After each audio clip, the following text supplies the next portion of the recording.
We're here again in the studio with Dr. Shah. Dr. Shah, again with us today. We want to introduce our special guest. Dr. Gurry. Dr. Peter Gurry from Phoenix Seminary, Scribes and Scriptures is his book, Text and Canon Institute.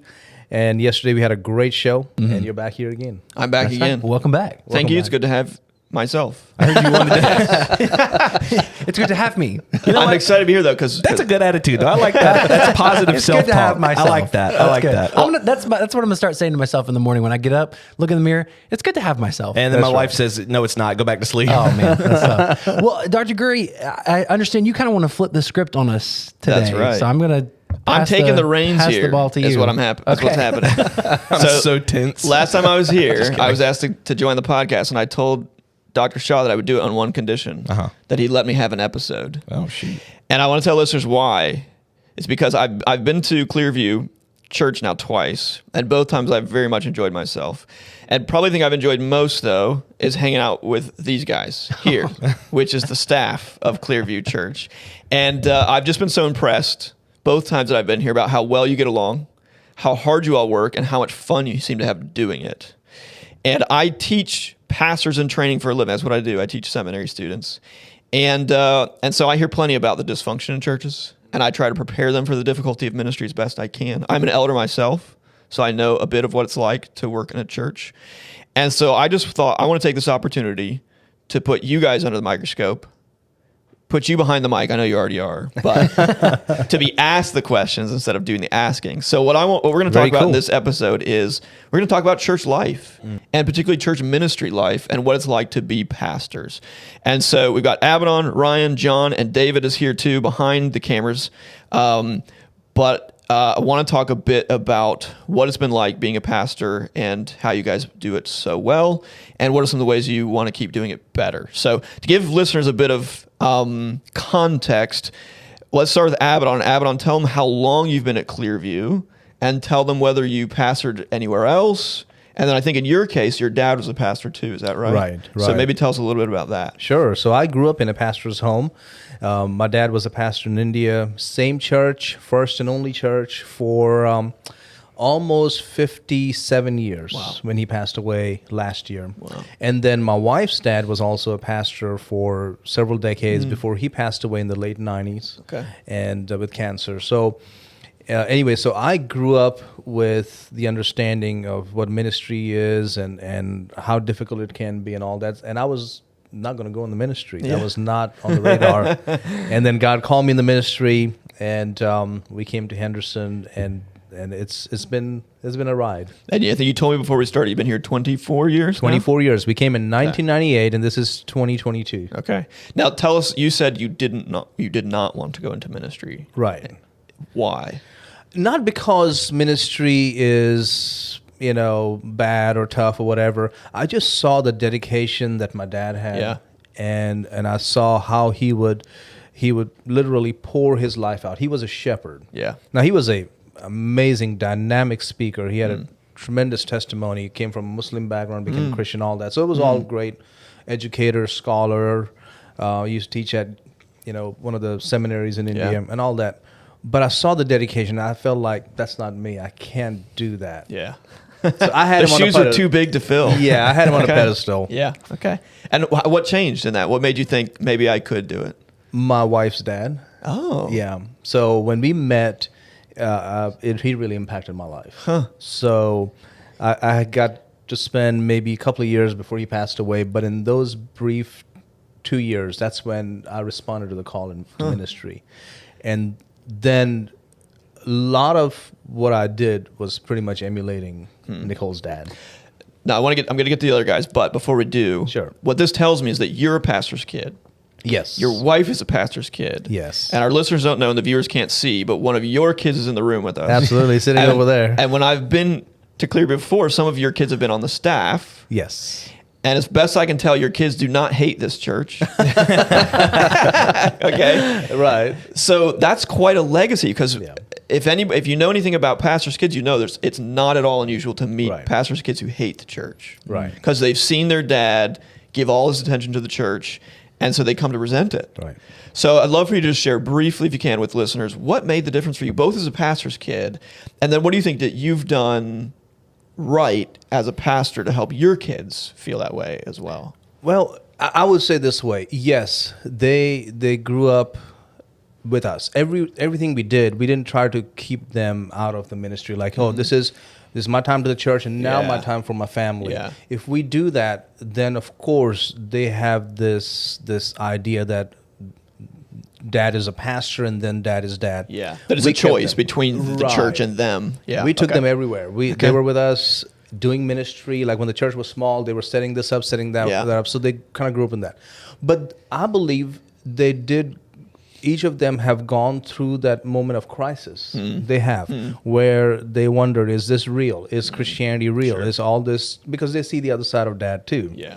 The side of dad, which is just, don't ask me any more questions. I'm done. You know, or just do this. Or I'm so gracious and nice to everybody, but I'm not to them. So there has been a lot of, I'm so sorry. That had to happen. I'm sorry. So I don't want people to think that it has been perfect, but the imperfections have helped us grow closer, and I think they're still growing. Like Nick over there, I'm sure he has his moments of thinking, Dad is so nice to these people, but me, he's like, just do this and that's it, or else. Nick does not have a microphone, so we're not going to put him on the spot here, folks. But if he did, we would ask him. All right, that's really helpful. I'm always impressed. Whenever I meet a pastor whose kids seem to, like I said, not hate the church. Right. I always ask them, I say, what have you done with your kids? And like you said, I mean, even non-pastors' kids go through that at some point. They have to decide, is this for me or not? Right. Is this just my parents' faith, right? So in that regard, it's not unusual, but there's the added element of they can often feel like they're under the microscope. Right. They have to be perfect because dad's the pastor and they don't want to embarrass their dad in front of everybody, right? But as long as the pastor is willing to say, I'm sorry. Yeah. Without justifying and saying, let me tell you why, or this and that. Just being say, okay, you felt that way? I'm sorry. I'm sorry. I was wrong. I'm very sorry. And that's a lesson for any parent listening, isn't it? Right. The most important thing you can do for your kids is own up to your mistakes. Yes. Because they're not perfect, right? Right. And the most important thing we can teach them is how to repent. All right. Absolutely. That's good stuff. All right, let's move to Ryan. Ryan, you've been here for 8 years, Yes. is that right? Yes, And give our 8 listeners a little bit of a sense of what you've done here and maybe what you do here now. Yeah. So when I started, I was still in seminary in Wake Forest, and going through school, applying at different churches, applying to different jobs, and I had sort of come to that wit's end moment of like, oh my gosh, I've been applying and things are going nowhere, and just frustrated, working several jobs to make ends meet. We had 3 little ones at the time. And so I submitted one last application. I said, okay, God, this is it. I'm done. This is the last one. And then 2 days later, Dr. Shah called me and said, hey, I'd like to meet with you. And then I'm so thankful that the other interviews didn't go anywhere, because that was the one that, I mean, literally my life has been changed since being here. So I do a lot in the office. I oversee congregational care, just making sure people are plugged in and cared for, making sure people have a place to belong, giving ministry leaders the resources they need to be successful, and then overseeing our student ministry as well. So 6th through 12th graders. And now you guys are a very creative church. Okay. Our listeners probably already know that from the podcast, right? Not every church has the ability to do a podcast of this kind of quality. And, but you also do plays or musicals now, is that right? We Tell us a do. little Yeah, bit about that. we have a theater ministry here. So we've done several big shows, things like Lion, the Witch, and the Wardrobe, The Wizard of Oz, It's a Wonderful Life. So productions like that, and they really are genuine productions that go. And the kids in the ministry are a part of it. Yeah, kids, and then it's probably teenagers, adults, and then an outreach to the community as well. I take it. Yeah, absolutely. Okay, that's fantastic. All right, John, you've been here 10 years. Is that right? Going on 10 years. Going on 10 years. Yeah. Give listeners a bit of a sense of what you do here. So I do worship primarily, handle the worship team, coordinating all of the worship, any sort of production, any sort of any audio, visual, anything. Like, so this podcast, all of the live streaming, any songwriting. I work as a team with Dr. Shah and with David as a songwriting division, and then all of the music production, pretty much anything that gets produced and released to the outside world. Okay. Now, Ryan, you grew up in church? I did. And Abaddon obviously did. Oh, yes. But John, you did not. Did not. I didn't hear the gospel until 2007. I think I was 15. So give our listeners a little bit of sense of how did you don't have to tell us your conversion story. Yeah, sure. But how did you go from becoming a Christian and knowing nothing really, Yeah. other than whatever people know sort of culturally about Christianity, Right. to thinking, I want to do ministry? Yeah, I was. So I had been saved for about a year. I think I was 16. I went to the Extreme Winter Conference Okay. in Gatlinburg. Okay. And it was. Was it extreme? It was extreme, dude. It was like they were Was like. this one of those where they take the E out and it's just It was. extreme? How did you know, man? Christians are so creative. I thought that was the coolest thing ever. Yeah, it was. It was. I was listening to the worship. It was the last night, and they did that thing every night where they're like, stand up if you. And it was very emotional. It Yeah. was very like, atmospheric and ethereal. Yeah. And they were like, Yeah. if right now the Holy Spirit is knocking on your door, He's knocking on your heart. Let Him in. And kids were standing up, and I was already saved, so I was like, okay. But then the last night they said, if you want to, if the Holy Spirit is calling you to devote your life to ministry, stand up. And I genuinely, I'm not this type of person to be like, oh, that was a God moment. I'm really not like that. But I was just on my feet before I knew what it was. And so they were like, there's people at the doors, go find them. And I was just moving. And I was like, I think this is what I want. And then even through like the ups and downs of life, I never forgot that night. So even when I was tempted to kind of walk away, or when I was tempted to say maybe I was too rash, or maybe I was an emotional kid, that night always comes back to me. Yeah. I always think about that. Yeah. Yeah. That's great. All right. David is not on screen, but David's been here for about 7 years. David, can you tell our listeners a little bit about what Here, you hang do on one here? second. I got you, Dave. Oh, what are you gonna need? Just like, I'm gonna just. Oh yeah, I'm gonna. okay, shoot. I'll put it in later. Oh, I see what you're doing. Okay, this is actually pretty funny. Go for it. So I've been saved since 7, and I've been in church pretty much my whole life. Ever since I knew, ever since I was born, my parents were taking me to church, and I went to a local church, and I was like convinced, this is where it's at. This is the best church in the world. Nothing can ever come close. And I started working at Chick-fil-A with some friends, and a friend that I became really close to at Chick-fil-A invited me to his church. And he was like, hey, my church is Clearview Church. I think you need to come. I think you need to, just see what we do. We have this many services. You can come to the 8 o'clock or the 9 o'clock and then go to your church at 11. And he kept asking me. He was like repeatedly. And I was like, okay, I need to just get this guy off of my back, and I need to go to church with this guy. So I went to one of the services, and every time I talk about it, I still vividly remember. I came in, they were playing From the Inside Out, and hearing the guitar and hearing John sing worship. And then Dr. Shah gets up, and my instant thought is, I have never seen this guy in my life. Like, I felt like I knew everybody in Henderson, and I was like, I've never seen this guy. And I was like, well, let's just see what the preaching's like. And he started talking, and I was blown away. I was not expecting anything that he said or anything that happened that day. And I was like, well, I think my church is still better, but I'm gonna just come at 8 o'clock. I'm gonna come at the 8:30 service, and started coming at the 8:30 service, and then eventually. So hold on.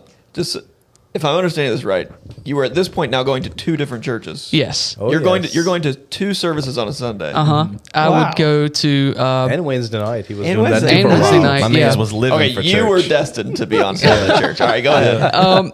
and I had since I was raised in church, and my parents are very much about serving in church. I'd always served in a church, so I started coming here at 8 o'clock, and then that switched to 11, and I would go to the other church on Wednesday nights and serve. And then eventually I was like, I know this is talking about God and money, but I can't serve 2 places. So I need to make a switch. And I felt like God was really calling me to be here at Clearview. So I interned for a year, maybe a year and a half. And He Dr. just Shah, came in and said, "You don't have to pay me, but I'm going to work." Wow. Yeah. I mean, I've What never seen pastor anything. doesn't want to like hear that? Yeah. So that was my story, and I've been here, and I got hired on after about a year and a half, and it's been the most fulfilling, most blessing thing I've ever done, or God has ever led me to do. So I can't express enough how grateful I am for this place. That's great. All right, so that leads me then to my next set of questions, which is, and I want to set this up a little bit. Last time I was here was, maybe 5 years ago, and Dr. Shah was driving me and John, who was here with me at the time, John Mead, my colleague at the seminary, back to the airport, and I said to him something to the effect on the way, "Wow, Abaddon, you've got a really stellar staff there, and they seem to really get along and work really well. And he said, yes, I'm really blessed. And I said, they're also pretty young. Right. And I said, they've got a lot of energy. Like, how are you kind of going to keep them from burning out, but also like encourage them to grow? You know, a lot of listeners may not know, but a lot of pastors in, say, an assistant pastor role are just looking for that next opportunity, right? They want to become the senior pastor, so they're just kind of biding their time, doing the best they can, but they're waiting for that next gig. And I'm not going to ask you to spill the beans. Maybe one of you is, and you're not telling me, but you seem to be pretty happy here. So I want first Abaddon to tell us a little bit about, how do you manage your staff? Like, what do you do to help keep them happy? Because these guys are energetic, and they're all pretty creative too. Right. Oh, yes. So how do you manage that without having them running in 100 different directions and nothing gets done? And then I'm going to turn to the rest of the staff and say, what do you all do as a staff? What does Abaddon do well? What does the church do well that keeps you happy? Does that make sense? Oh, yeah, absolutely. Well, I would say you have to do life together, because it's not about I'm the senior pastor or lead pastor or whatever title we're giving now to that one guy, one person up on top. You have to do life together. So Nicole and I, we made that decision a long time ago that this is our home, this is our life. We have made that choice that this is where we're going to be for the rest of our life. And God has blessed us. But now, if we're going to go far, we need people to go with us. If you want to go fast, go by yourself. You want to go far, take others with you. And we want to go far. And so the only way to do that is to get close. And so we spent a lot of time together. Past 2 years with the pandemic, every Friday night, I mean, we came together and we would order dinner or quick dinner here and spend time, because those were probably. And I just want to, so listeners know, and that was with all their kids, right? Oh, all everybody. the kids. Yes. Because Ryan, you've got how many? 5. And John, I have one and one on the way, but none during the pandemic. Yeah, but. okay. But we felt like if we didn't do that, and my daughter Rebecca, who was on staff at the time, she said, "Dad, we have to bring everybody together. We have to be connected." Yeah.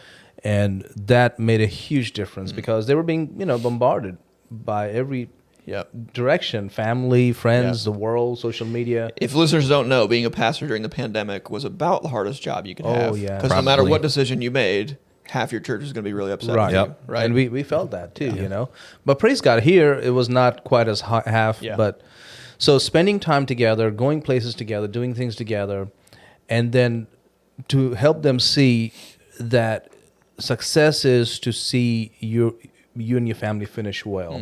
It's not just another step. It's not just that I'm going to now be a senior pastor. Now I'm going to be. It's to finish well together, to see your kids grow up following God.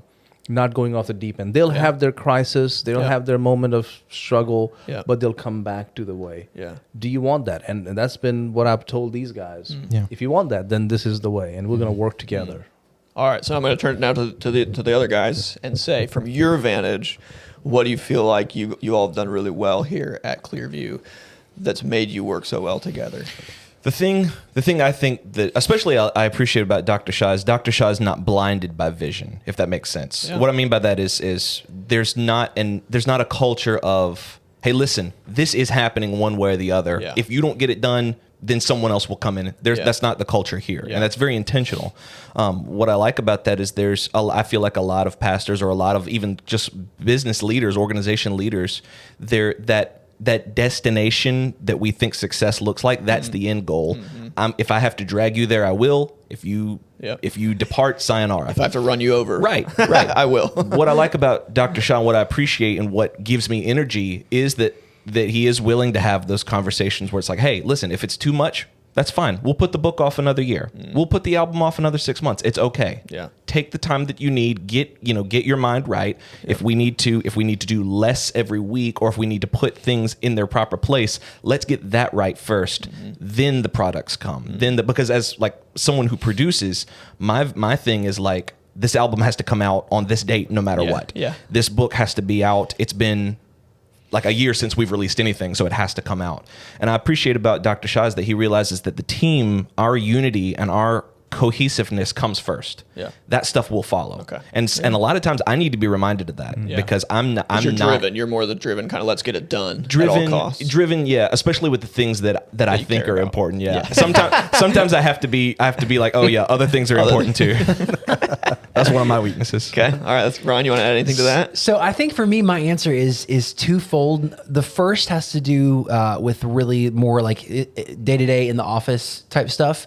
Dr. Shah for me, he is first and foremost a mentor.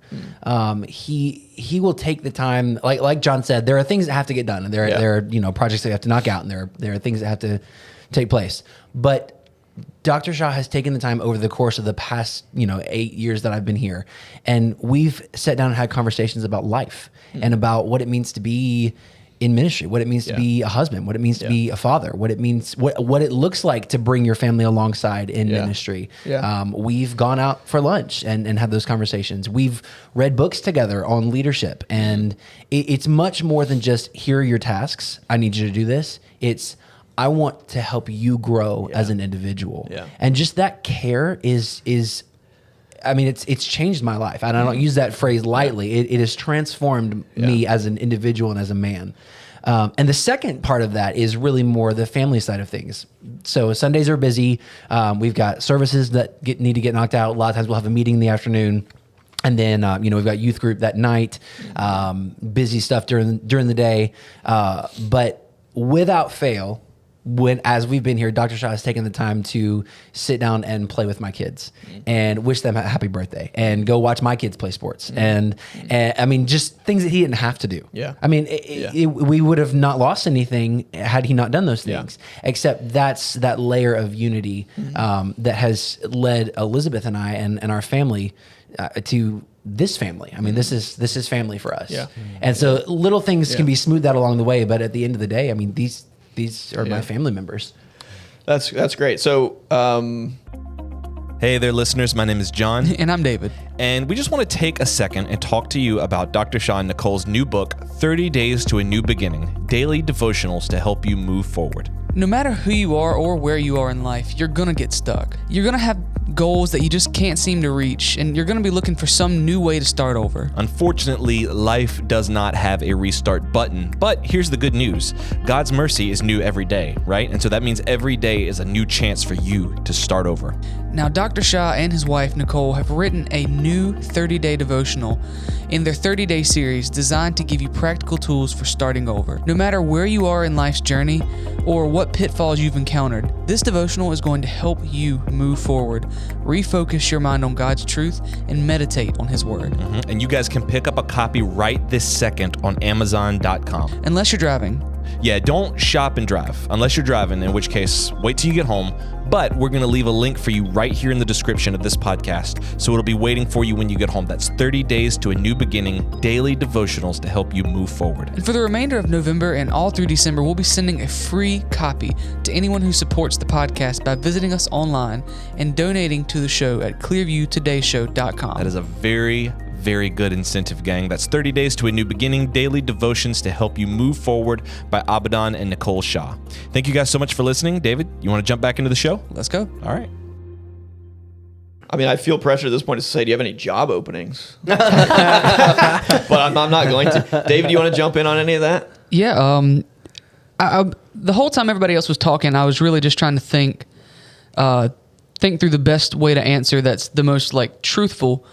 And I think the thing that really is what I love about this place is the family aspect. Like everybody else has said, I love that, everybody really truly loves each other. We really truly get along. And there are times where it's like, okay, I'm frustrated with this because this happened. But in the long run, it's like, I can't stay like that because this is my family. This is the people that not only I serve with, but I live with. And I really, truly do love them. And you were kind of asking, what does Dr. Shah do as a leader that helps me want to stay and helps me want to continue doing what we do, working hard, but also having fun. And I'm kind of echoing what Ryan said, but it's just been that mentorship. I've been here since I was 16. I think it's been since I was 16 I was here. And I don't know if I can even count the number of times that I've just popped up at Dr. Shah's house and ate dinner with them just because I'm just like, I'm hanging around town. I finish at the gym and then I'm like, I don't really want to go home right now. So I'm just like, I'm going to go to Dr. Shah's house. Or sleep on the couch. Yeah. Oh gosh. Last Friday night you were on the couch. Yeah. I don't even call ahead. And there's just like a relationship there it's a mentor. I'm not trying to be too emotional or too weird, but it's almost like a father type relationship that I see that has helped me grow and helped me learn. And that has fostered this love for this place because I see how much he loves it. I see how much Ryan and John love this place and what they do. And I'm like, this is such an awesome place that is touching everybody's lives. It's touching the lives of the people that we impact. It's touching our lives and helping us grow. And it just makes me want to serve and put Christ first because that's what this place is all about. So, Amen. That's great. Wow. All right. But it's not all roses. Sure. As good as this all sounds, I know it's not all roses because it's ministry. Yeah. So I would love to go around again and ask, would you share with listeners maybe what is the most surprising or unexpected difficulty that you face in your particular position in the ministry that maybe either a person just who attends church and is part of a church and serves in a church but isn't a pastor wouldn't expect, or maybe that you didn't expect before you became on a pastoral staff. Does that make sense? So, and then as you think about that, maybe what are some of the ways that you have found to address that difficulty, or what gets you through it? I know I'm going to start just to get things rolling, a little bit, and say, I don't know if Abaddon feels this way, but most preachers, Monday morning is their lowest point in the week. There's sort of a joke among pastors that you should never make any big decisions on Monday morning because you're feeling really down about your sermon on Sunday. You just feel like I didn't do a good enough job. I didn't do the passage justice, or that illustration totally bombed, or whatever. And I don't know if Abaddon feels that way, but definitely pastors have the Monday morning blues a lot of times. And so, just as anybody got one yet that you're ready to share, like what's the most surprising difficulty for you? For me, it was I actually have two. I don't want to hog all the airtime, but this is your chance, man. Yeah, I came from a background of music. Okay. You know, the second I got saved at 15, I started learning guitar and I started learning music theory, and I was really absorbed in it. I loved it because no one can argue it. No one has an opinion on whether the key of G has these flats and sharps. No one can argue that. There's no opinions going around. Now you've got creative stuff, but generally, especially in Christian music, you've got this soundscape. Everybody agrees that this is good or this is bad. Leading people was something I was not prepared for. I was never, I was in a Christian band with my friends and we traveled around, but it was four guys. Yeah. It wasn't a group of like 30 musicians, all of whom with different musical backgrounds. And they're like, well, we're going to open it like this. Yeah. And so at like 21, I had these dudes that were like 60, 65. They've been playing ever since before my parents were married, telling me this is how we're playing it. Yeah. And now I'm in a position where I have to say, no, we're going to do it like this. I was not ready to lead people. I was not ready to lead opinionated people who love their craft. Yeah. But that kind of feeds into the second thing, is that I learned that disagreements are very rarely personal. Even and that developed in me a sense of trust that even with among us, I think we a couple of weeks ago we were talking about the album art for this radio show. Yeah. And we were talking about, we're gonna set up a photo shoot. We're gonna get Dr. Shah looking nice, looking suave. We're gonna have a nice library background, warm lighting, black shirt. Instantly, Ryan's like, "No, we're not doing a black shirt." And I have this image in my head, and I'm starting to get ruffled. And I'm like, "No, black shirt. He's gonna look sleek. He's gonna look suave. That's not gonna look good on Dr. Shah. We're not doing a black shirt." It's easy when you first start to walk away feeling ruffled, like he attacked me. My very identity is under attack. Yeah. And it took maturing and a lot of, even coaching from Dr. Shah to come to that place where it's like, hey, he cares about this radio show. He wants it to be the best that he can. Yep. And that's not something that I would have had early on. And I think sometimes people who aren't in ministry may not realize this, but in maybe the sort of normal working world, you can be passionate about whatever the company's mission is. Yeah. But it never rises to the level of God's mission. Mm-hmm. But in ministry, it almost always does, right? Because we're not just doing stuff. We're not just selling widgets here, right? We're trying to serve the Lord. And so people's opinions can get even more ratcheted up. They can invest even more of themselves in it because they feel like, I'm not just doing this to get a paycheck. Yeah. I'm doing this to serve the Lord, and that can make the conflict even more Yeah. severe sometimes. Can it? I think for me, that was the biggest thing, was that people are just as invested as you, and they will make it known. Yeah. And it's not something, when that does come into conflict, my immediate thought is to just back off. Okay, whatever you want, that's fine. And learning not to do that. Still have to lead them, don't you? Still have to Because you're in lead, or charge. like in Ryan But and you I's have to- case, we have to come to you have to come consensus. together, We yeah. have to come together and say, okay, let's compromise. Yeah. Let's find out what is going to look best. And and in both that be case, happy. Dr. Shah just says, "Guys, I'm wearing white. Let it go." No. Dr. Shaw was like, look, I'll bring a white shirt and a black shirt. It's That's fine. what I did. I was like, let's do both. do both. Do Let's both. see See what what Why happens. not? It's a stinking shirt. Because Yeah, we he's may a need good the other leader. one. Yeah. Right. All right, who else has got something? So I think for me, mine's kind of the opposite of yours, John. Mine is. How dare you? Here's that where we have to come to consensus, practically on the air. For me, growing up in church, and both of my parents always volunteered in church. We were just kind of, that expectation was set for us Yeah. from an early age. That was just what you do. You just Yeah. go to church, you pick a ministry, you serve, you pick several ministries, you're involved there. So starting in a leadership role at a church and having to get volunteers to catch that same passion, because for me, I in my head, this is the most important thing. It was second nature to you. Right. I don't almost. understand Yeah. why you're not like Yeah. here knocking on the doors asking what you can do next. And we are very blessed here at Clearview. We have volunteers who come out for every event, who serve faithfully.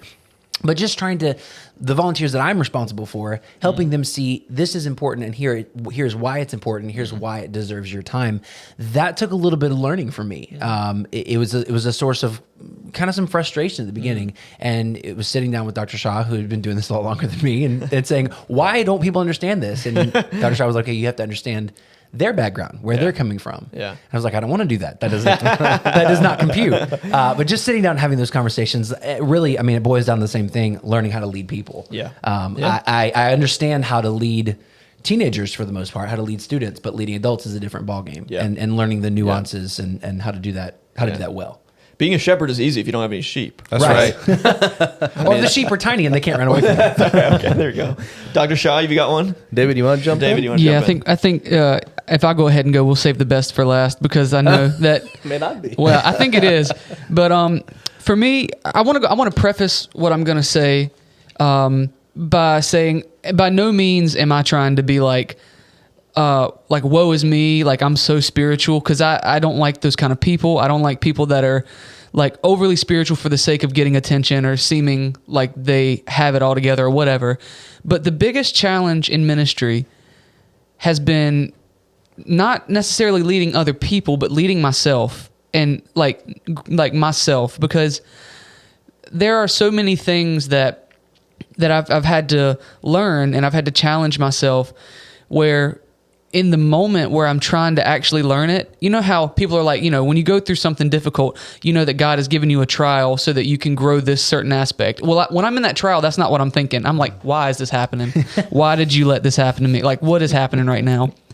And actually challenging myself to trust God and to grow has been the biggest difficulty. So not necessarily leading others, but leading myself, and knowing that, what I'm doing is making a difference. It matters. And I have to be the person that the Bible has called me to be. I have to lead myself to be that. I can't afford to be anything different, because if I am, then how many other people are going to suffer because of that? So Yeah. that's been the biggest one. One of the hard things in ministry can be you're so focused on other people's spiritual growth that you neglect your own. That's right. And That's so right. it's sometimes has to be a very concerted battle to say, I'm going to fight for time, if it's time or energy or whatever, to actually take some time with the Lord, be in your own Bible, that kind of thing. All right, we save the best for last. Oh, I don't know. I think these guys have really given some really good stuff. I would say you can't put leadership or shepherding or whatever on cruise control. You have to constantly come and tinker with it. So I'm a very self-motivated person, always been that way. God has designed me. And, sometimes my frustration is, why can't you see that? That should have been, you don't need me to tell you that. Just do it. That needs to be done. Why is it not? And then to back away and go, okay, I need to now also provide training. I need to also do this. So constantly doing that number has been a learning experience for me over the years, and that I don't think that'll ever stop. To keep messing with it in a good way. Yeah. Sometimes leadership. Sometimes we're gonna move forward. Sometimes here's the vision. Forget about the vision. Let's work on this issue first. Let's go spend some time with your family. Let's work that out. So you cannot, as a pastor, you cannot just say, let's just do this and that's it, or this is the one principle. Yeah. I want to build on. Oh, go ahead. Yeah, Sorry. no, there's so many things. Yeah, I want to build on that, what you were talking about, because with that comes sacrifice. And I think part of my experience, and I think I can speak for all of us, is that you learn to recognize that sacrifice that you don't even we were talking earlier about your, earlier today, but earlier on the show, we were talking about your PhD work. Right. And what year did you start? It started in 2000. See, that's what I'm saying. It started in 2000. You got it in 2019. So we can look at it on the surface, and we can look past everything and say, wow, it took you 20 years to get a PhD. Or you can look at the truth of it and said, this man put 20 years of his life on hold so that I could to build a foundation that I'm going to benefit from. Right. My son has a strong church to grow up in because he put his dreams on hold and worked on it. Something that should have taken maybe 2-3 years. I put it aside for 20 years, or he put it aside for 20 years so that I could have, a strong foundation. I don't have to build a church from the ground up. I'm working and benefiting from something that someone else did. And that's something that I think a lot of people don't see. Yeah. And what I love about that is, as an academic and a professor, the things that people like to praise me for are things like publishing a book, or a great lecture or whatever. But I sometimes like to remind myself, or I ask myself a diagnostic question. I say, Peter, what's going to really make a difference in the end? And the way I get to that answer is to say, who's going to show up at my funeral? Right. Oh, yeah. That's right. Yeah. And what are they going to say? And it's not going to be, my books aren't going to come. Yeah. Right? Yeah. That's right. But, and Abaddon's PhD is not going to come. Nope. But his staff is. Absolutely. And I think, the legacy that we live is really, what kind of legacy do we live with people that God has placed in front of us to minister to and to help. And so that's a powerful testimony, I think, to Abaddon's, to the work of the Spirit in his life, to God's grace in his life, that he's been able to do that and made such an impact on so many. I want our listeners to know, by the way, a couple things. One is Clearview is growing. They are soon going to, I think, be starting their third sanctuary. Is that right? That's right. Building our third sanctuary. Yeah. So right next to us is their first sanctuary, and then the one they use now is next door, and they're going to be building a third one next to it because they're growing. Right. And to just give you a sense of how healthy and well run this place is, tomorrow they're expecting about 100 kids for a fall festival. And these gentlemen all look super chill. Yeah, right now. It'd be all right. All right. So they're doing something right. Okay. Now, I told you I was going to hijack this whole episode, which I've done. We've gone past the time. That's the show. I do want to bring us to a close, but here's what I want to do. I want you to think if there's a listener out there who is thinking about ministry, but they are on the fence because they're like, man, ministry doesn't pay well. I could go get a job and make a lot more money. People can be hard to work with.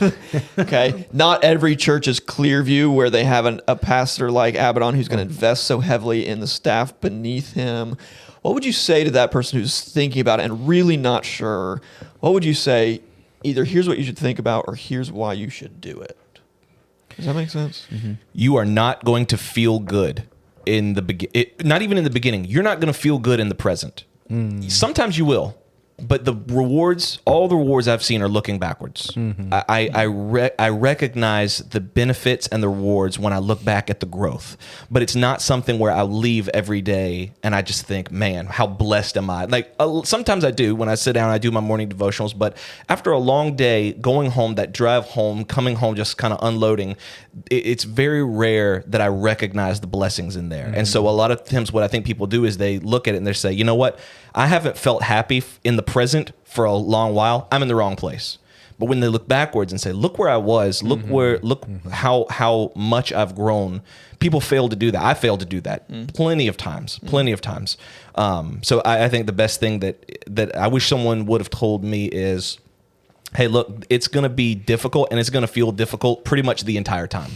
To feel good and to understand that assurance, you have to look back. Yeah. You have to. Yeah. So true. And see the Lord's work and Yeah. what he's done through That's you. right. Yeah. Yeah. It's good. I would say for me, if someone's listening and they are on the fence about like, hey, this is something I could do, I'm not quite sure, I would say get involved. Find a way that you can plug in, get close with the staff, get close with the key leaders, and make yourself accessible. Be there, be involved, be present in what's going on, and that will quickly determine for you if this is what you want to do or if this is, hey, this is something I like volunteering in, but this is not where I see my life. Yeah. Because if that is what you are called to do, if God has a calling in your life for ministry, you won't be happy doing anything else. That's you'll true. You'll be discontent anywhere you find yourself other than serving and working in the church. You'll be like David. You'll show up at a church and say, I'll work for free. I'll be here. Yeah. That's true. Because I mean- this looks fun. Like sitting around in the armchairs with the microphones, chill, and in the studio. This looks fun. Anybody can look at this on the outside and say, I want to do that with my life. Yeah. But 15 minutes prior to the show, these guys were out there putting the putting out that huge tent. Yep. sun. So Not glamorous. Yeah. I guess for me, it's kind of what Ryan said. I don't want to echo that too much, but if you really feel like you're called into ministry, if you feel like that's what God wants you to do, then start doing it. No matter if you're getting paid, start doing it. No matter if you feel like this is the right place I need to be, just go to your church, whether that's Clearview, whether that's somewhere else, and start serving, start getting involved. And then once you do that, if God has called you to do that, he will begin to make a way into that ministry. He will begin to show you. He'll use the people at your church to lead you into that, whatever God is using you to do in ministry. So that's my biggest thing. And I hope I'm not stealing this from you, Dr. Shah, but No. if you can do anything else, do it. Like, don't go into ministry if you feel like you can do anything else and be happy, because ministry is something that if God doesn't call you to do it, if you feel like this is just something I want to do for fun, it's going to be miserable. It has to be something that you really want to do and something you really love to do. well, you didn't steal it from me. That's Charles Spurgeon. Thank you, Mr. Charles. So And everybody steals from him. So That's that's right. fine. Everybody steals a lot from him. He stole from the Puritans. So, anyways, I would say these guys have really hit the nail on the head. But there's what I want to emphasize is we only talk about the negative of the ministry, the sacrifice, and all that. There's a lot of fun too. That's right. So much enjoyment, so much joy that you get, and tough times too. But so much joy that you get in doing ministry, and so much happens. Don't worry about money. God will provide the money. I mean, we're talking about opening a college here. That's coming, not very far away, and so God's going to provide. We don't know how it's going to happen, but we're putting things in place, putting little pieces together, and God is working. So it's so much fun. Yeah. Sit there and dream about those things. It's a joy and a privilege, isn't it? Oh, yeah. I mean, I Oh, sometimes yeah. remind myself Oh, as a yeah. pastor that it's a privilege to get to lead God's people. It's a Amen. responsibility. That's a right. big one, Right. too. That's But a privilege. Well, guys, I want to thank you so much for giving me so much of your time today. I hope this has been a fun episode to listen to, a bit of a chance to pull back the curtain and hear from the guys who are normally asking the questions and get some answers from them. And if you happen to be in the listening area, you're near Henderson, North Carolina, let me encourage you to come check out Clearview Church. It's a very good, healthy church, and you get to meet these guys who do a good job, and as far as I can tell, have a lot of fun doing it. Yeah. Amen. Speaking of a lot of fun, Ryan, before we go, I know we're past time, but do you have any last minute advice to leave our listeners with? Last minute advice. Yeah, man. I do actually. Yeah, Last go minute for it. advice. Sometimes where you go, you have to be like presentable. You have to be put together. Have some silly socks. Yeah, there Have some silly socks. Today I have Black I Widow. didn't have on any. today Let me see your from the socks, Dr. Avengers. Gurry. Oh, guys, I forgot you told me. I had Top Gun socks I was going to bring. my goodness. I mean, it can be Maverick patterns. himself. It can be characters. Just, you gotta have a little bit of Yeah. silliness Yeah. in, Gotta your, have some in your silliness. outfit. Yeah, Plus, I you can love cover it with the pants if And you it need to goes be. with anything. You can be a billionaire, but people love silly socks. Silly socks. That's my advice. All right. That's great. Get you some silly socks. Yeah. They're available There we go. anywhere socks are sold. Nice. Anywhere socks are sold. All right. Thank you guys. We love you guys, and we'll see you tomorrow on Clearview Today.